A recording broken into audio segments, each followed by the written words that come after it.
शेर और गीदड़। एक घना जंगल था। जंगल में एक गीदड़ था जो बहुत भूखा था। गीदड़ खाने की तलाश में सारे जंगल में इधर उधर घूमता रहता था, लेकिन उसे कहीं भी खाना नहीं मिल रहा था। गीदड़ बहुत कमजोर हो चुका था। अब खाने की तलाश की उसकी सारी कोशिश नाकाम हो गई थी। तो उसने सोचा, क्यों ना मैं जंगल के पास वाले गांव में जाऊं, शायद वहां कुछ खाने के लिए मिल जाए। ये सोचकर गीदड़ जंगल पार करके चौराहे तक पहुंचा। गांव के बाहर ही रोड पर उसे कुछ थोड़ा मोड़ा खाने को मिल गया, जिसे देखकर गीदड़ खुश हो गया। अरे वाह, ये तो शुरुआत में ही मेरी किस्मत काम कर गई। लेकिन इतने से मेरा क्या होगा, मुझे थोड़ा और खाना चाहिए।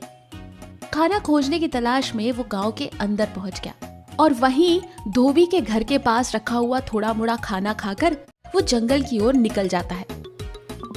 जैसे ही वो जंगल में जाता है, वो देखता है कि सारे छोटे जीव जंतु उसको देखकर डर रहे थे। गीदड़ बड़ा हैरान होता है।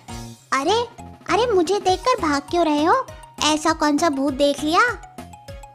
सारे जंगल में गीदड़ को देखकर हलचल मच गई। कोई ये नहीं जानता था कि ये नीले रंग में गीदड़ है। वो पहचान में ही नहीं आ रहा था।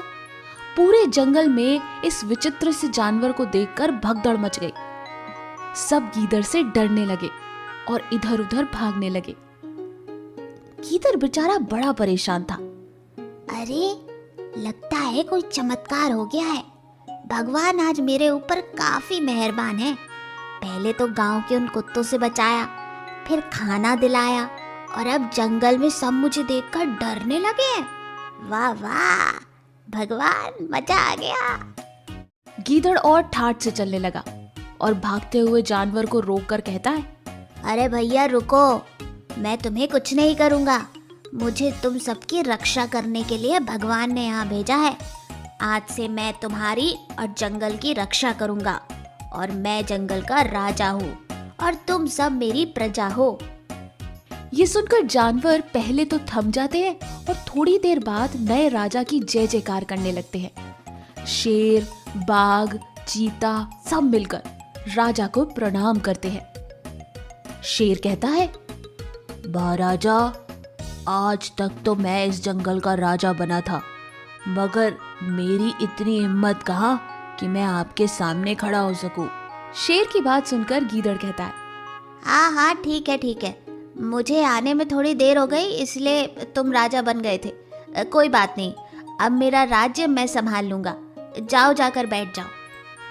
गीदड़ सब पर हुक्म चलाने लगा। उसे वक्त पर खाना मिल जाता था और चैन की नींद। जिंदगी बड़ी मजे की कट रही थी। लेकिन एक दिन पास के जंगल में कुछ गीदड़ों का झुंड इस जंगल में आ गया। हमारे जंगल में चांदनी की रोशनी उतनी ज्यादा नहीं पड़ती। आज हम सब इस चांदनी में खूब नाचेंगे। ये जंगल ठीक है। ये कहकर सारे नए गीदड़ नाचने गाने लगे। और यहाँ नकली गीदड़ जो राजा बना था, अपने साथियों का नाचना गाना सुनकर अपने आप को रोक नहीं पाया।